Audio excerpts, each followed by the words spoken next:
On this week's episode of the Eldritch Lorecast, we are being called into the Netherdeep, where we needle James with all our questions about the new Critical Role book. He lets slip maybe one or two little tidbits for us. All that and more coming up right now on the Eldritch Lorecast. Hello, everybody, and welcome to this week's episode of the Eldritch Lorecast, episode number 3. Still got that fresh podcast smell to it, but we're starting to find our stride a little bit this week. This is your new favorite tabletop RPG podcast. My name is Ben Byrne, and with a lineup like this, why wouldn't you love this D&D podcast? With James Hake, Dale Kingsmill, Shawn Merwin. Shawn, if you need a scary monster, what gives you the heebie-jeebies the most? Snakes. Anything with snakes. Why does it have to be snakes? Okay, touche. Do you dislike like giant snakes more or a pit of snakes? What's creepier? Even a worm, really. Anything that wriggles and I can't tell exactly where it's going makes it impossible for me to plan my escape route. That's true. You can't tell what the front of a worm. It doesn't have a face. It's true. The most aberrant thing I've ever seen. James Hake, Scary Monsters. What gives you the heebie-jeebies? Oh, Scary Monsters. See, I love disgusting, creepy things in fantasy. So you're going to be hard pressed to get one out of me. I love body horror monsters. I love eyeball monstrosities. I love demons with limbs growing out of every which way. Honestly, the thing that upsets me the most is intense gore. I'm a little blood weenie over here. So if you've got, oozing pustule monsters, I'm like, I didn't need to see that. The Thing is not your sort of movie because of all the intense kind of body horror in that. Well, The Thing, mutating Cronenberg-y sort of stuff like that. I mean, I love that. It's just when everyone is like, blood is gushing from their eyeballs. I'm like, get me out of here. Alien gore's fine, but mundane gore, no. Like somebody cuts their finger, Yeah. Dale Kingsmill. Bro, that could happen to me. yeah, exactly. Dale Kingsmill, Scariest Monster. See, lots of stuff gives me the heebie-jeebies, but as far as monsters, I've never been that scared of monsters except when I was a kid and I was very afraid of vampires for a couple of years. So I'm going to say vampires. Okay, cool. Vampires are very frightening. I have to say, vampires are definitely my favorite monster as well. But I think what terrifies me about vampires more than the idea of some sort of predator is kind of the fear of self. I think that vampires encapsulate, and people who know me know I could go on about this for hours, but they encapsulate that sort of fear or disliking of the self that is epitomized in anxiety and things like that. Anyway, let's not drop into that spiel because I could legitimately go for philosophical. Hours. Right? Vampires are the most philosophical monster, as everybody knows. No. Everybody wants to debate, but not quite yet. Let's jump into the news for this week, of which there was a bit. In fact, we finished recording last week, and not a moment after we had finished recording had the news broken that Call of the Netherdeep is the first Critical Role adventure module, but not the first Critical Role book to be dropping. James, correct me if I get any of this wrong, published by Wizards of the Coast, but written by Matt Mercer and a team of crack Dungeons & Dragons writers, including yourself. If there was ever a week to ask James questions and watch his reaction, this would be the week. What can you tell us about Call of the Netherdeep? What can I tell you about Call of the Netherdeep? Well, it is a full-length adventure hardcover, the second book, written by Critical Role and written by Critical Role Productions. Sorry, I know all the company details, so I'm trying to get them right. And published by Wizards of the Coast. I've been involved in both of them so far. The first being Explorer's Guide to Wildemount, the second one being, of course, Critical Role Call of the Netherdeep. And in this one, Call of the Netherdeep is it's a joint effort between me and Matthew Mercer as product leads. I led the team of designers. Matt was there as kind of the man behind the man. And it was really a tight production between me and the fine folks at Wizard of the Coast, people like Chris Perkins, who knows everything about D&D and is there to pick me up when I stumble, and all of the usual suspects over at Wizards.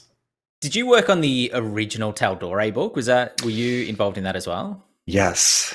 So that was the first hardcover book that I ever had my name on.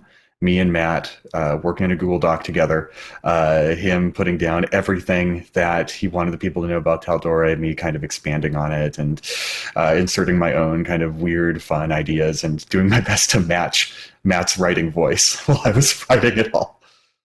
So Exandria, a realm that you like, is that, do you feel a small sense of ownership of Exandria? Do you enjoy returning there when you get to write within that space again? I love returning there. It really is home for me. As far as ownership is concerned, I consider myself like Dorothy in Oz when I'm in Exandria, right? It's a place where I can make my mark, but it's never my world, and I think that's a good thing. I've got plenty of worlds where I can do anything I want, but Exandria is a world that has, it's Matt's baby. And everyone who walks in it can affect it. But when it comes right down to it, Matt has set a style and a tone. And it's important for me to do my best to support the vision that he created back when Critical Role was first starting. So this is taking place, again, correct me if I'm wrong, and this is public. If I'm saying it, it's public knowledge. So yeah, you can at least touch on it. It's taking place in Marquette, which is the southwestern province of Exandria. It's more deserty, it's more barren. Is that where the adventure starts, or are they going to start somewhere a little bit more well-known and then travel there?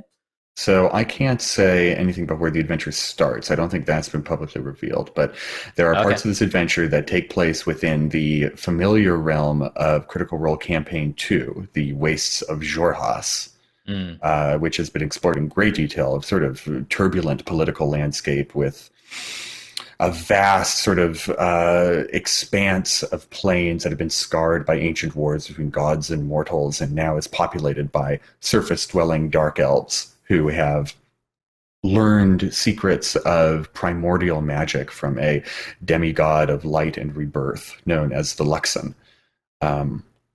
And yes, it also takes place in the setting of Campaign 3, which is soon to come out. I think next week is when Campaign 3 of Critical Role is beginning, which is incredible. Within Marquette, particularly within the city of Ank'Harel, the capital, or not the capital, but the most prominent city within the continent of Marquette, and one that has been explored in Campaign 1, and I'm sure will have a big part to play in Campaign 3 as well. And I can't spoil anything about Campaign 3 because I don't know anything about Campaign 3 either. Well, I know some things, but they're not important. Sure. They don't let you in on the finer details anymore. Talk to me about the Netherdeep. Is that, because look, if people haven't caught on yet, I love Critical Role. I watched a bit of season 1. When season 2 was released, I was like, all right, this is it. I'm jumping on. I'm going to be there the whole time, and just couldn't keep up with the hours. Like, quickly started to slip behind very quickly. So if I'm sort of guessing at things here, it's because I just wasn't able to keep up. But is the Netherdeep, is that like an Underdark or a Shadowfell sort of realm, Exandria's kind of equivalent, or something entirely different? What do you think? Dale, what's the Netherdeep? You tell me. What do you think? What do you think the Netherdeep is? I read something on Twitter yesterday that suggests that it is sort of another realm, but sort of deep oceany vibes, which I suppose fits in with the Uk'otoa. Sort of running thing throughout Campaign 2. So I don't know whether that is true or not, but that's what I've read. And I'm excited about it. But one of those things that gives me the heebie-jeebies is the deep ocean. So right. Could be your Halloween campaign for next year is the Netherdeep. We're Shawn, going to Atlantis. Can you tell us, what is the Netherdeep? Oh, I could guess, but I I would not have the slightest clue. I bet it's dark and I bet it's deep. And nether. Mhm. I can reveal that those things are indeed correct. There you go.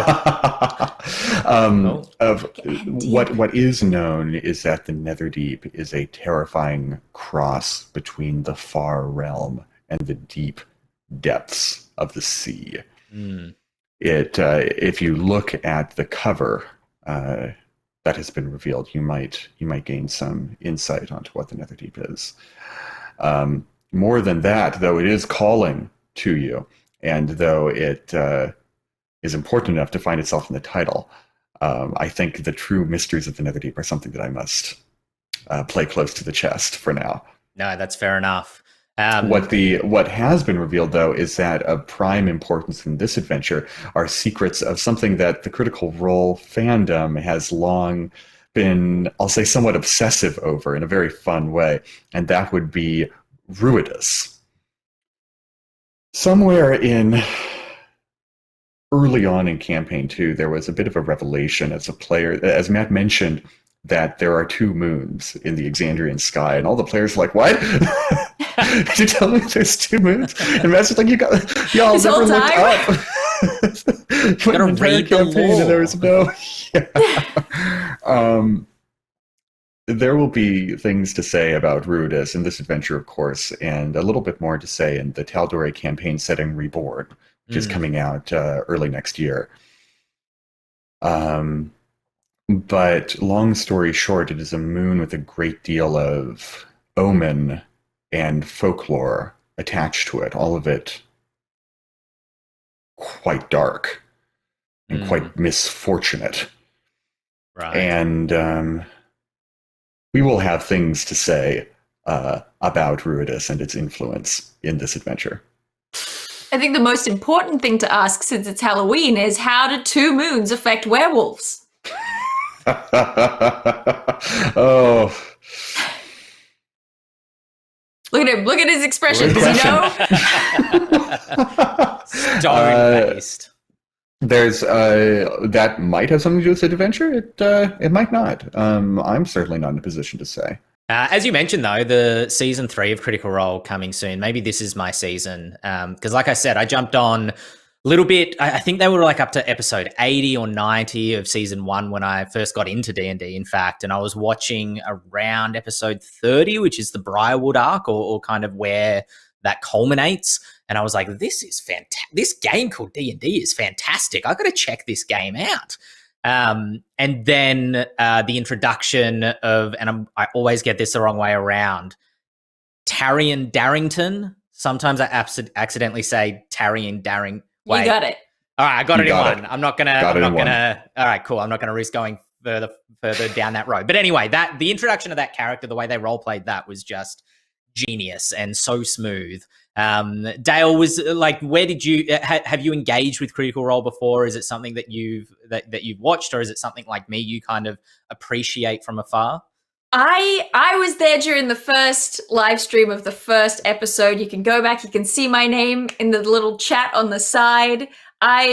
It's so near and dear to me. I only ever fell out of watching when I had a class on at the same time that it streamed. And of course you fall behind so quickly, but I'm so excited for campaign 3 because we're going to have these regular breaks where the players and Matt are going to be taking a little bit of time off the main game every, so often, something like once a month. And that's great because, it's so easy to catch up on 3 or 4 episodes once a month than it is to jump back in when you've missed 20 episodes because you had a class on. So I'm so excited to be able to, I missed so much of campaign 2 live that I'm so excited to be able to watch another one live again. I'm ready. I'm rearing. I'm good to go. Yeah. When I heard that they were going to have that break as well, I just thought, even as a dungeon master running a home game, if nobody's watching it, having just that 1 week break is, makes the job so much easier because you have that week of rest and you also have that week of catch up because preparing a campaign weekly can be a bit like being on a treadmill. Shawn, obviously you were playing the game long before live streams as a thing existed, but do you have lives? Are you a Critical Role fan, or do you have other live streams that you engage with? I don't really watch live streams only because when I take a break from games, I need to do something other than games. Yeah. But I will tell you this story to show you what Critical Role means to the hobby. Of the 20 students I had last semester in my college class, 10 of them came to D&D through Critical Role. A few of them came through other streams, but 75% of them came to the game through watching other people play. So I wake up every morning thanking Matt Mercer and the Critical Role team for everything that they've done for the hobby. Yeah, it's just so demystifying, right? Like, I think when people see that the rules are literally a textbook thick of things that you need to learn, and if you want to run the game 3 textbooks thick, and, you know, typically I say to new Dungeon Masters, you don't actually need to know page for page. Just 5 pages is all you really need to know, and then you can probably run a game. But even so, like, you know, just as from an educational point of view, being able to model what the game can look like, I think, is so helpful for people to access it. Live plays are fantastic. And just quickly, while we're on news, Shawn, very quickly, you're at time of recording, you're in a live play this Friday for Extra Life. Is that correct? Do you want to spruik that momentarily? Yeah, the game is being run at Gamehole Con in Madison, Wisconsin, and Claire Hoffman, a pillar of the organized play community for many, many years, is DMing 4 of the most out of this world players that I've ever gamed with. So I wish Claire nothing but luck in this 2-hour game that will benefit Extra Life. And you can watch it live on the Gamehole Con channel and donate to Extra Life and watch and see what happens. Have you ever been involved in sort of similar things, James? Have you done live streaming before, I would imagine? Correct me if I'm wrong. Yeah. Were you and Dale on a live stream together, or you were on a panel together? I should know this. I had the very good fortune of being on a live streamed game with Dale, as well as Travis and Clint McElroy at the Wizards of the Coast Descend into Avernus launch event back before we could only do these things online. I was actually going through my camera roll a few days ago, and I found the photo of us kind of posed in our weirdo costumes with the, Mad Max eyeliner just smeared across my face. And I was like, oh, those were good days. They were good those days. Those were days when I could see people. I miss those days. It's fun. Live streaming takes a lot out of me. I'm trained for acting. I went to school for performance before I got into role-playing game writing. And so I get a huge rush from it, but also it's exhausting. And so I try not to do it very much, just because I know about myself that I can't put out that energy every single week. Something like this, something like a podcast, is perfect for me, because I can be really authentic and not worrying about a character and like, oh my God, I need to balance my motivations and my backstory traits and I can just be Joey in front of the camera, Dale, what was that experience like for you? It was great. It was wonderful. I think Joey being like part of the game that I was in really helped ground me, because it was my first D&D live. I'm surrounded by all these people that I've admired for a really long time, and Joey was just there and super friendly. That's where we met.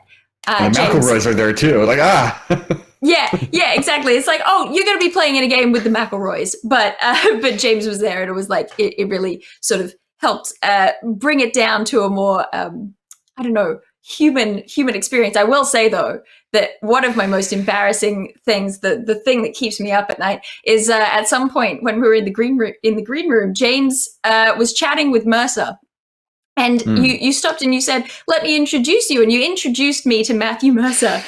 And I can remember very distinctly, every single moment of it, him coming up, shaking my hand and saying, "Hi, I'm Matt," and me saying, "Yes, I know."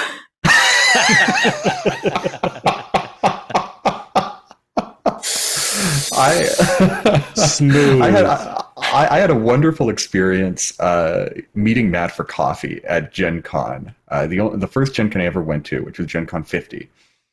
which was when the original Tal'Dorei campaign setting released.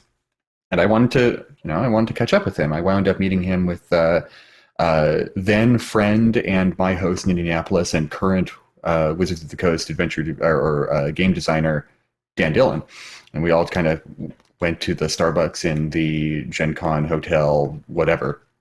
And Matt shows up in his con disguise, which I won't elaborate upon for Matt's sake for future conventions that he goes to. And for the most part, we were quite incognito because no one knew what I looked like. No one knew what Dan looked like. And Matt was disguised to the nines. Except for this one kid who couldn't have been more than like 13 or 14, who was there on his own. And, this whole Starbucks line was curling around this table we were at because it's a convention hotel Starbucks. There's no privacy. And this kid is standing by one of the support beams of the room. And he just like has been staring at us for the past like 10 minutes because I can see it in his eyes. I make eye contact with him and he cannot tell. He thinks that's Matt Mercer. He thinks it is, but he doesn't have the guts to come up and say hi, and he's just like, and he can't quite tell. It would be extremely embarrassing if he messed it up. I hope that kid's doing okay. I hope he's having a good time out there. That kid rolled a 20 on his perception check. I know, seriously. I hope that kid's having a great life, truly. Yeah. But I feel like if he didn't come up and say hello, he rolled like a 13 on his investigation check. He was like not quite there. He couldn't quite put the pieces together. But I've had similar embarrassing experiences, Dale, where this wasn't D&D related, but years ago when I was doing another podcast, I was meeting a couple of comedians. I met Paul Provenza and interviewed him when he was over in Australia for the comedy festival, and was being introduced to a bunch of people who you all know by their first name, surname. It was like, hello, I'm this person. And they introduced themselves by their first name, but I had a complete brain fart and introduced myself to Paul Foote as Ben Byrne. I was like, hello, I'm Ben Byrne, like a weirdo. And so for the rest of the comedy festival, every time Paul Foote would see me, he'd be like, it's Ben Byrne. And I'm like, yes, thank you. So it's very easy to But now he remembers you. Yeah, exactly. Yeah. To this day, hopefully, he still remembers me. Before we move on, James, any last tidbits that we can expect from the Netherdeep that you can, any last little nuggets of treasure that you can spill out for us? Yes, there is one thing I'd like to say, and it's about what you can expect from the story just a little bit, because this is a Critical Role book. And when I'm working with Matt and with Critical Role kind of as a company, there are things that I really want to make sure are emphasized in the story and the adventure design, the overall game design of the book. Because Critical Role is a lot of things. It has dungeon crawls, it has wilderness exploration, it has all of these things that are very D&D, big monster fights. But the heart of Critical Role is its characters and their interactions. Their interactions within the party, the interactions between the party and beloved NPCs, and between the party and their big bombastic villains as well.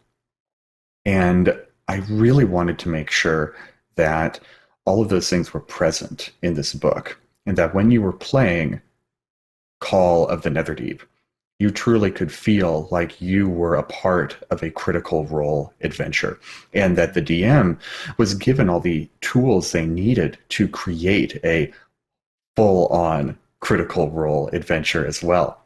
When we were doing Explorer's Guide to Wildmount, the Heroic Chronicle was an edition that I thought was tremendously important because it could give you kind of spelled out, straightforward ways to make your character, craft them in the way that, say, Marisha or Taliesin or Ashley or Travis or Sam would craft their characters. And, it wouldn't be the exact same process because these are actors with decades of experience behind them, but in a way that would be very accessible to people who are even just starting out role-playing, who've watched Critical Role for 20, 30 episodes and are like, I want to do that. I don't know how.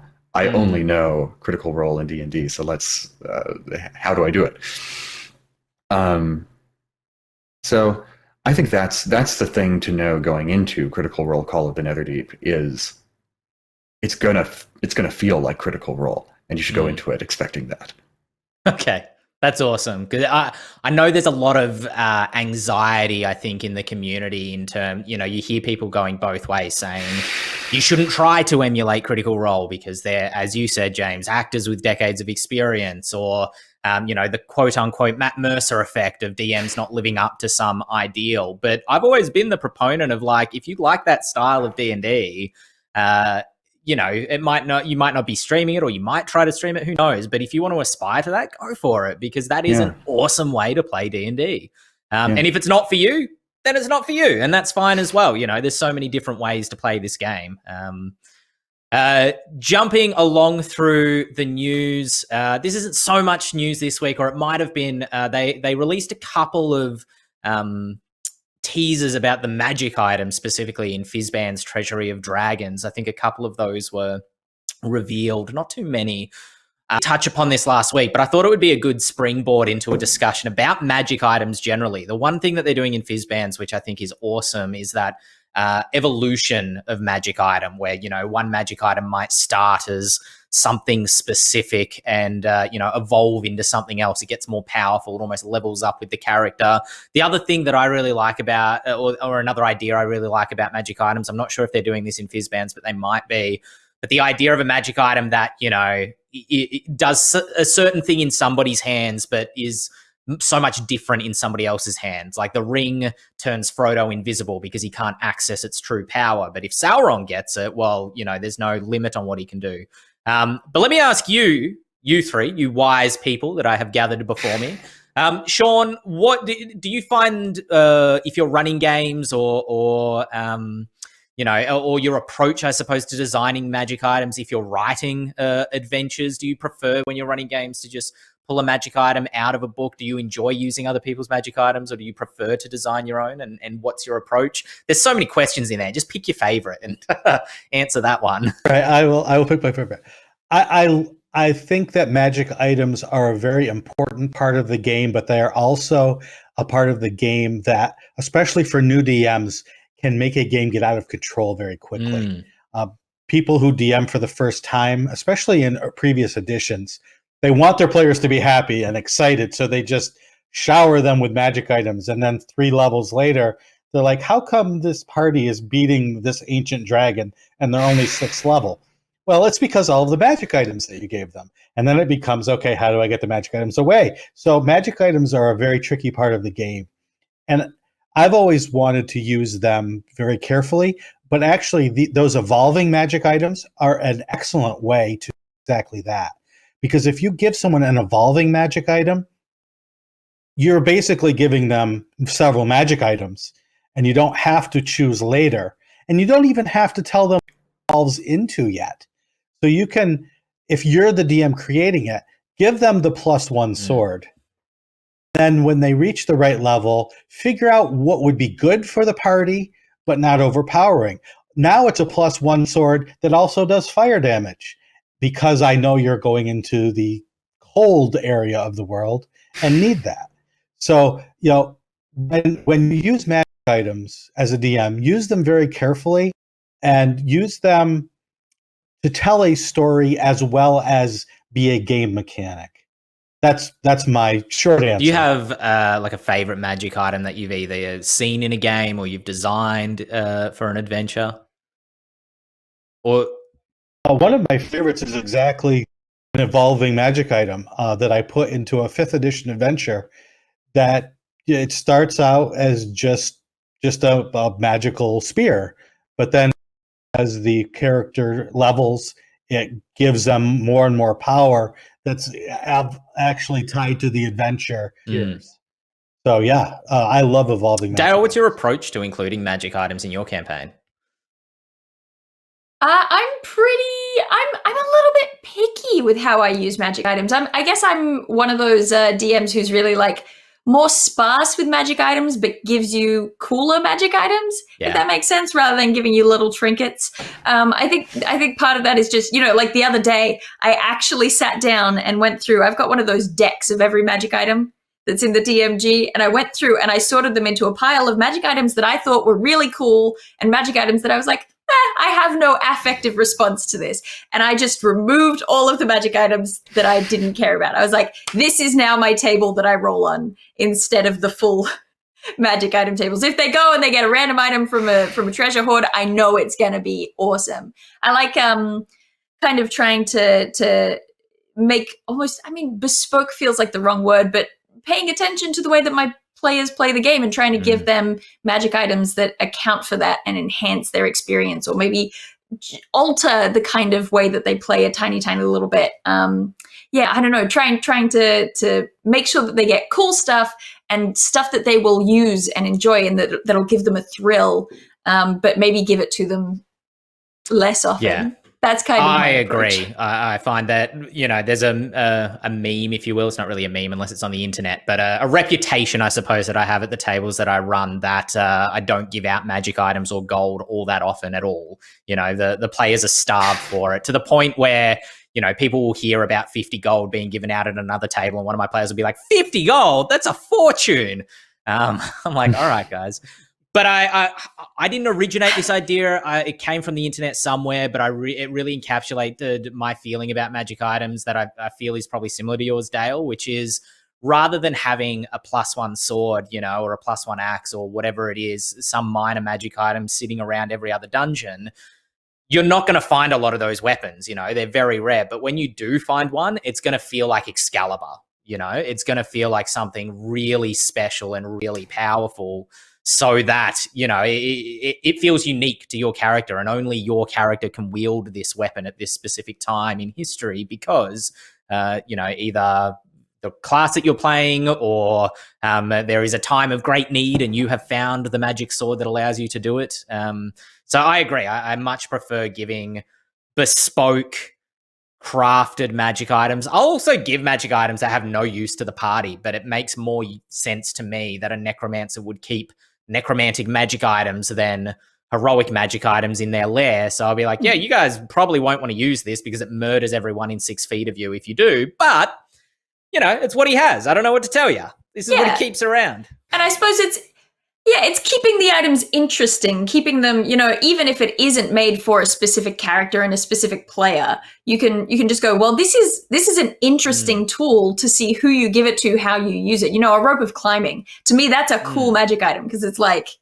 how are you going to use this? What's this going to do in my adventures later on? Because I'm not going to be able to account for it in every single case. I want to see how you circumnavigate my stuff with the tools that I give you. One of my favorite magic items that I ever gave out, and I don't think I originated this. I often run modules but change them so much I can't remember what was my idea and what was in the module.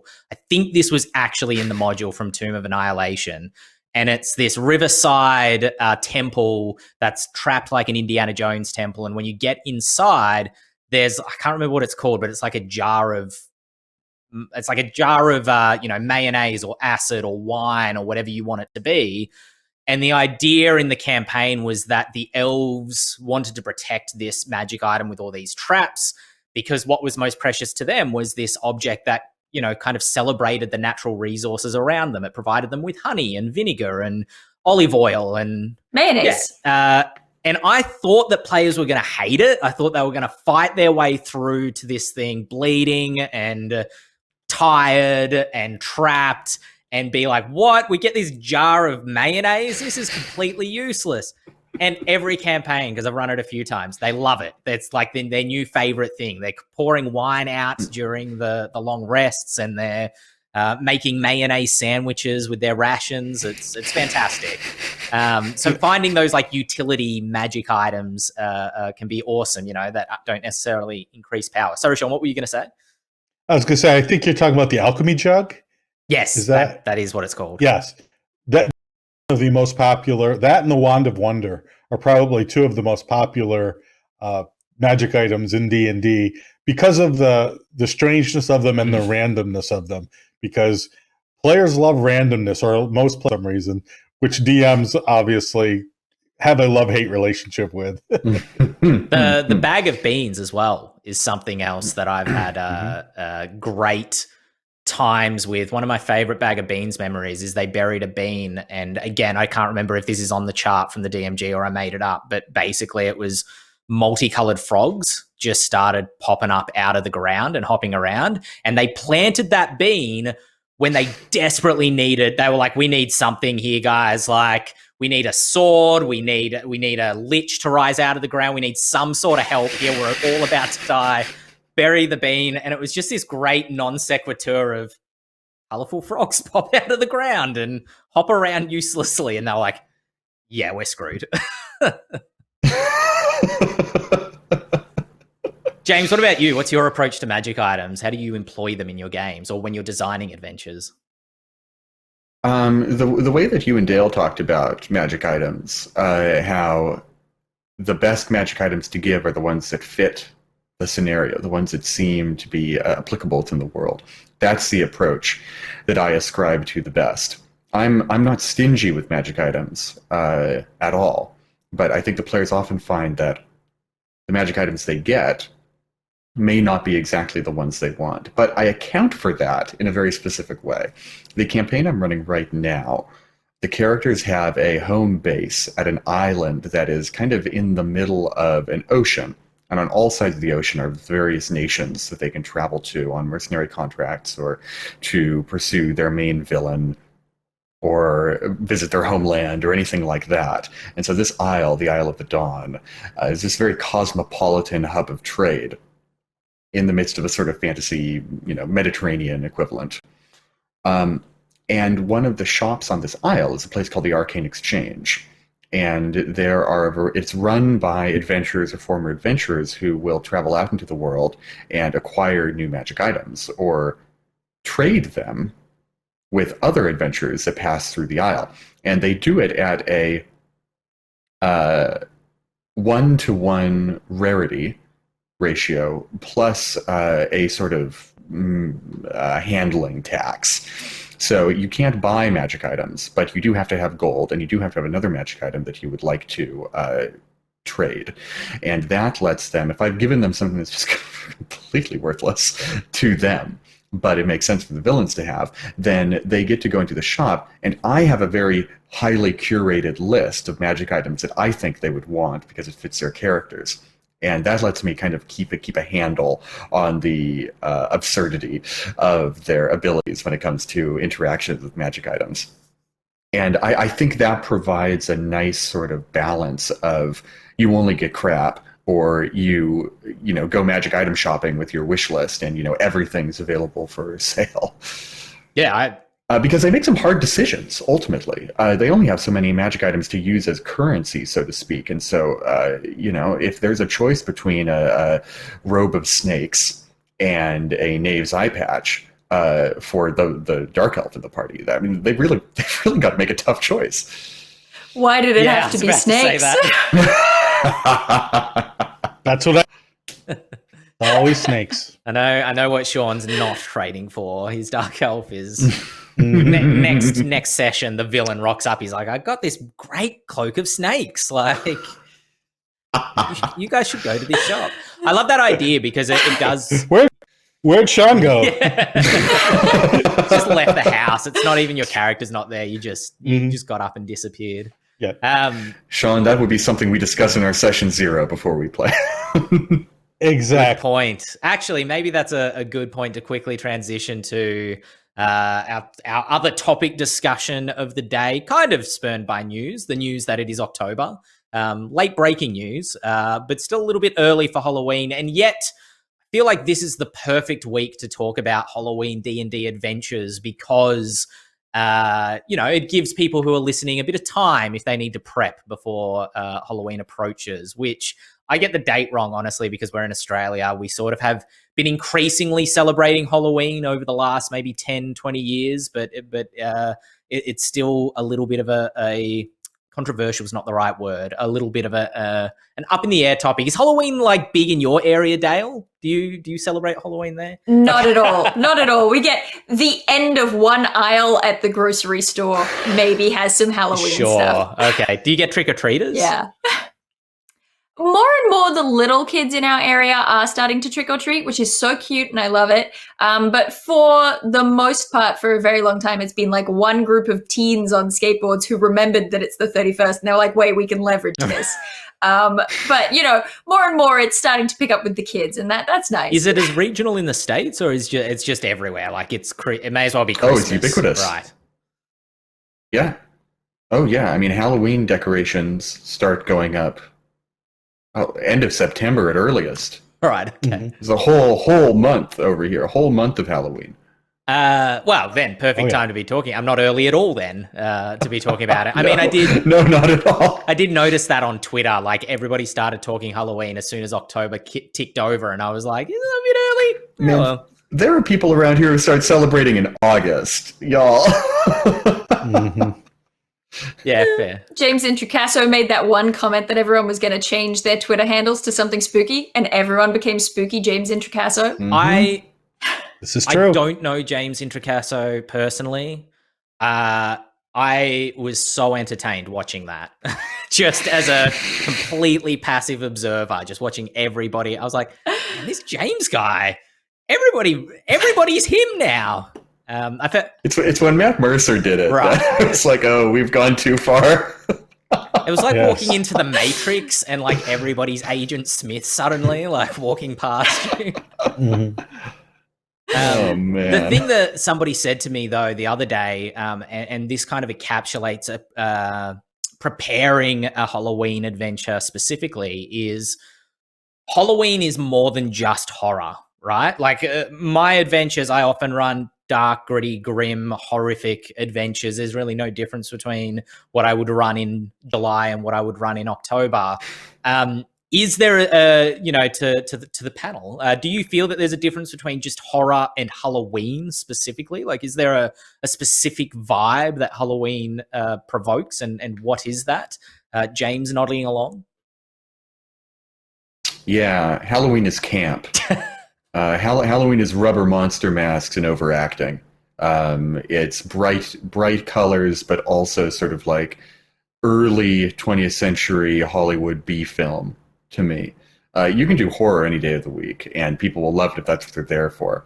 Halloween for me is, I wrote some articles on D&D Beyond the last couple of years about doing Castle Ravenloft as a rapid fire dungeon crawl. And, one was standard gothic vampire stuff. And the other is Strahd's turning into a mind flayer. You gotta get him. This is over the top, fun, get people to dress up and just go wild. It's not subdued. It's the opposite of that. I mean, just to tip over into the other Whatsy property, MTG, right? Magic the Gathering. There's a setting for people who don't know. It's called Innistrad. Innistrad has always been horror. It's always been vampires and ghosts and zombies. Everything's terrible. It's very grim and dark and horrible. But this most recent set, the Midnight Hunt, is the most Halloween it has ever been. I don't think it's been Halloween before, but this current set, even without being necessarily too cheesy, it does have those hallmarks, right? Because Halloween is a very specific ritual celebration that exists within human culture, and you carry those cultural markers into it, and suddenly you take something that's horror and you make it Halloween. It's like a Venn diagram that covers a lot of the same area, but little bits on the outside are different. You can't have Halloween without horror, and you can have horror without Halloween. But this current Innistrad set, it's full of jack-o'-lanterns, and they're having a dance, and they're building effigies of werewolves that they burn. So it can be still serious, it can still be dark, but it is most definitely Halloween for the first time. Right, because Halloween evolved out of pagan celebrations like Samhain. Exactly. And so there's a festive element to it. Right. Yeah. Yep. Oh, I mean, in the United States, I don't know how it is over there, but here it's trick or treat. Mm-hmm. Right. It's more of a lighthearted, as James said, sort of campy. There's sort of this mischief to it more than horror. Mm. So that's what how I like to delineate the two. That's it. That's a great term. And it's the idea of it is a celebration, right? Like you can, and it's great for people who don't like horror, who, you know, if you have a party of players who are scaredy cats who don't love horror, you can do it without the zombie apocalypse and all the gore. You can still have a Halloween special episode of your game, you know, but it's going to be costume contests and lollies and pumpkins. It's going to be those things rather than, you know, zombies with arms falling off. Sure. Do any of us have like a favorite Halloween game that we've run or been part of? And this doesn't even have to be D&D, right? Like obviously horror extends beyond D&D into games like Call of Cthulhu and Vampire the Masquerade, two of the probably more famous examples of role-playing games that are more explicitly horror than necessarily fantasy or adventure. Does anybody have any memories of a particularly fun game that they played around Halloween? I was going to say the first time I ever played Alice is Missing, it was Halloween, and my friends and I were like, let's get together and let's play this game where we don't talk and one of our best friends has gone missing. Let's solve a murder right now. So that was, you know, that was maybe a little bit off from the monsters of Halloween, but it still felt appropriately thematic and sort of eerie. Look, in all honesty, if you had asked me the question that I asked each of you at the start of the podcast, there is nothing more terrifying, I think, than a human being. Like the most terrified I have ever been watching a piece of media, not any monster media, no vampire or werewolf or, you know, Cthulhian aberration, but has been watching like Better Call Saul and Breaking Bad in the really intense scenes with the cartel in that. Just scare the absolute bejesus out of me. Or even like, you know, murder mysteries that don't encapsulate any supernatural elements, but it's about a person. Reading about Jack the Ripper or something and having a Jack the Ripper themed Halloween adventure would scare me personally, I think, far more than, you know, trying to get certain monsters in there. It seems the real monster was man. Yeah, exactly. I mean, all these monsters. I spoke at the very top of the podcast again about how vampires kind of, for me, represent that inner turmoil of self disgust in a way. And I think that all these monsters encapsulate some sort of anxiety about the human condition, if you will. That's right. I get deep on this podcast.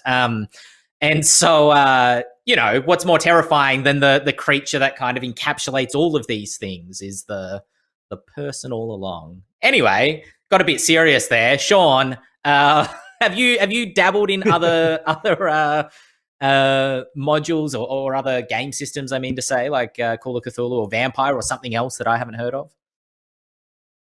Yeah, I've played Call of Cthulhu. I've played a lot of Ravenloft over the years. I have an issue with horror and D&D because for me, there is a sense of not helplessness, but being out of control, having lost control. And a lot of the movies you see, right? It's the people are terrified and they're running and they can't do anything about it. And D&D is sort of the opposite of that. It's always been, in my experience, players want to do what their characters can do and they want to feel strong and powerful. And so taking that agency away from them and making them feel hopeless, it has to be done very carefully. There has to be a lot of trust in the DM to let the players feel that hopelessness while still knowing that the DM will lead them to a place that's better, that they want to be at.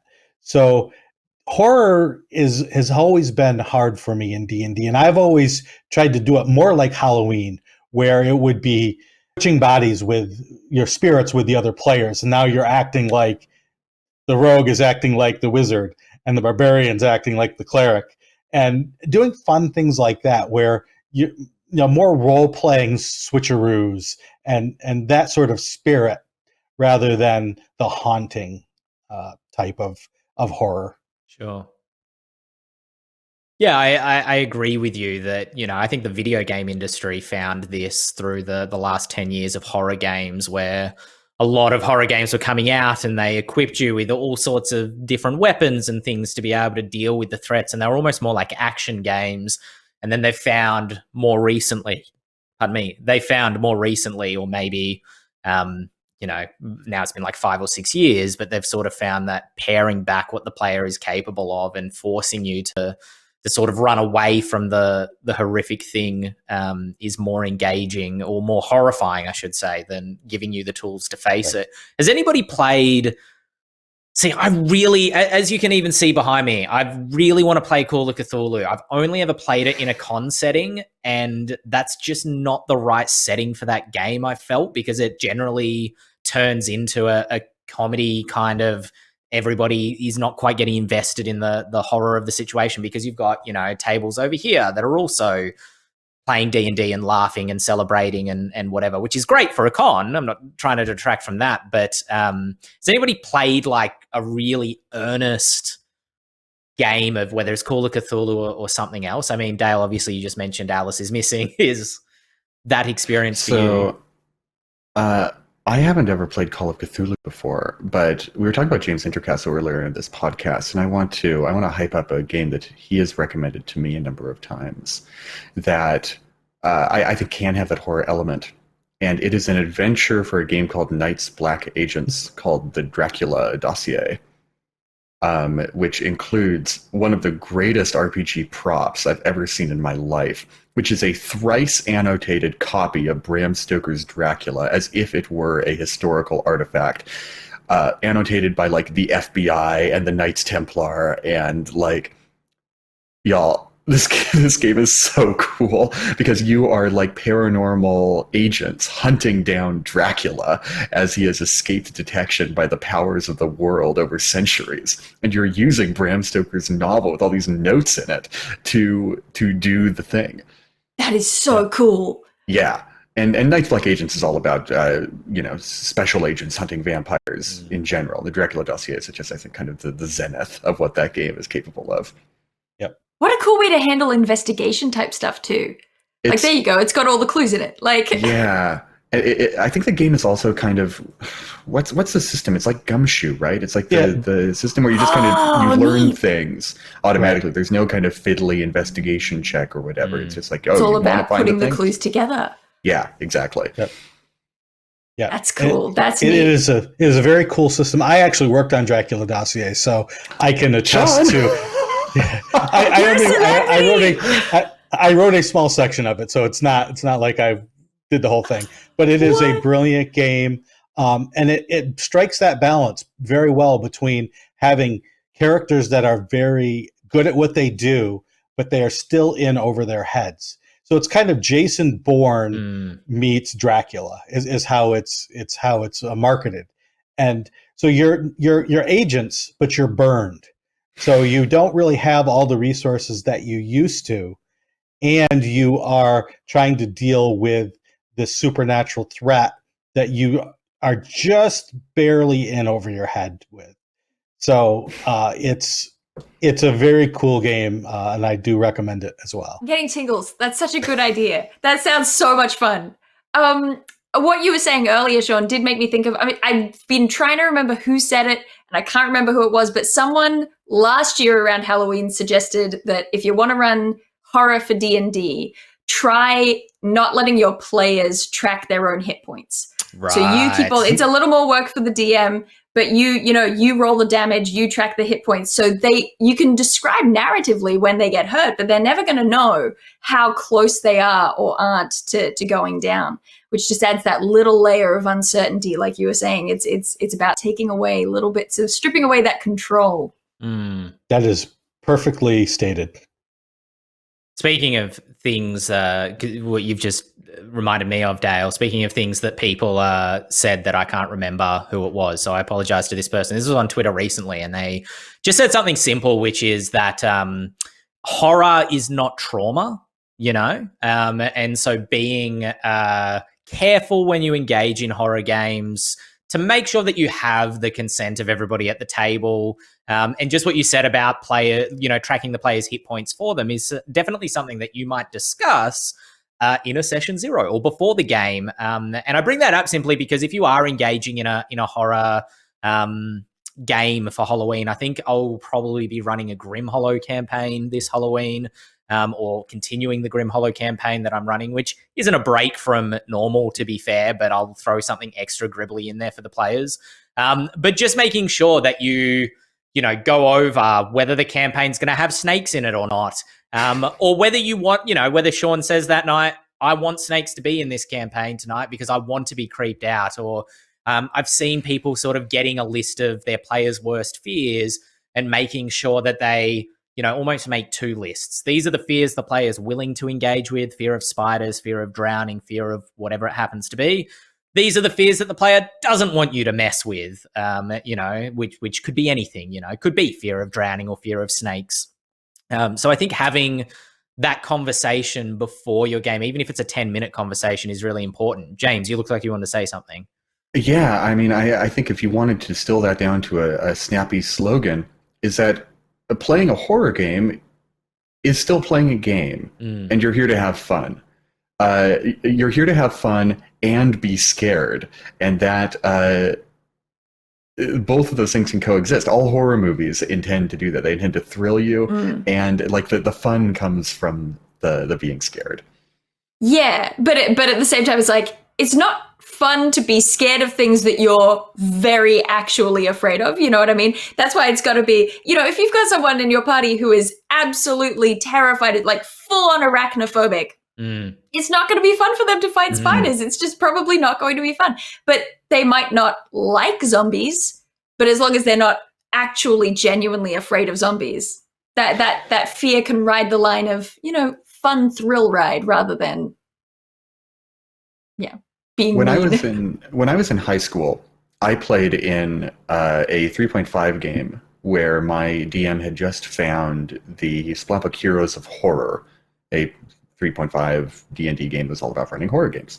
And they got really hype about running a horror game. And I was excited for it too. But when I was in high school, we didn't really have the language of doing a session 0. We were all dumb kids anyway. So we just kind of leapt into it. And my DM exited that game incredibly frustrated because it ended up being a very silly game. No one was really able to buy in to the horror. And I think a lot of DMs have had an experience like this, and it's actually for the exact same reason that we just talked about. When people get in over their heads, or they haven't bought in, they haven't engaged with the horror, they don't want to be scared anyway, they'll defy the premise. They'll get silly. And it's an active defense mechanism. We don't want to be scared unless we've agreed to be scared. It's so human. One of the most common responses to being scared of something is to start singing. How weird is that? But humans do it all over the place. People just naturally start singing because you want to pull yourself out of that fear. Mm-hmm. Yeah, that session 0, as much as asking people what they're afraid of and what you want to stay away from, is also a good opportunity, I suppose, for the DM to be honest with the players and let them know that, hey, I want to run a real horror adventure here, and ask for that player buy-in. And you can communicate if the group's not down for that as a whole, then that's fine. But I do, as someone who enjoys running those darker games, sometimes it is worth having that conversation with the group and just checking that is what the group as a whole are kind of down for and into. I once recommended running a session 0 before a campaign began to someone I knew who was asking advice, because they like to run dark fantasy where things are really, Game of Thrones, Witcher, bloody, gruesome, intense. And this person said back to me, no, I would never do that because I want my game to be raw. and I just had to pause for a moment and the thing I wish I'd told this guy that I want to tell you now is that doing session 0 lets your game be raw. Yeah. It lets you go deeper and harder and scarier and more intense than if you hadn't set up that social contract in the first place, because all your players will be on board for it and they will actually interact with the content that you want to do in the spirit that you intended, rather than being no, don't give it to me. No, you gotta let them know, man. The other thing is, sometimes you get that victory even if the players do kind of, nope out of it in a way. One of the best horror moments I had in a campaign I was running was with a kind of rat king zombie-like creature down in a sewer, and the players couldn't see where they were. I don't think they had dark vision, but it was out to 60 feet. They had their torches lit and walking around in the sewer, and I describe how, you can hear voices and you hear this kind of like slapping and dragging sound, and at the edge of your dark vision, you watch as this zombie-like individual crawls out of the darkness on the ground, pulling themselves by their fingernails as if dragging something heavy behind them. And then you see a second one standing behind them and a third one on their other shoulder, until you realize as they emerge fully out of the darkness that they're all one thing, just arms and limbs and heads, all eyes turning towards you. The players were like, nope, and just went right back up out of the sewer. They're like, not going to engage with that. And I was like, well, got him. That's fine that you don't continue the horror adventure. It can rule the sewers. It can have it. It wins, yeah. Let us call it a podcast there, I think, for today. Do remember, everybody, if you want to keep the conversation going, if you want to let us know about your horror campaigns, your most horrific moments, or a Halloween one-shot that you ran that was hilarious or terrifying, make sure to email us. podcast@ghostfiregaming.com is how to reach out to us. Our Twitter handles are also just below our names. If you want to find us on Twitter, keep the conversation going there. If you're listening to us through YouTube or Apple Podcasts, don't forget to subscribe. Spotify, I think you can subscribe as well. Leave us a review on iTunes. All of the calls to action, and just, stick a notice to a job board somewhere letting fellow adventurers know about the Eldritch Lorecast, because we're going to be here every week.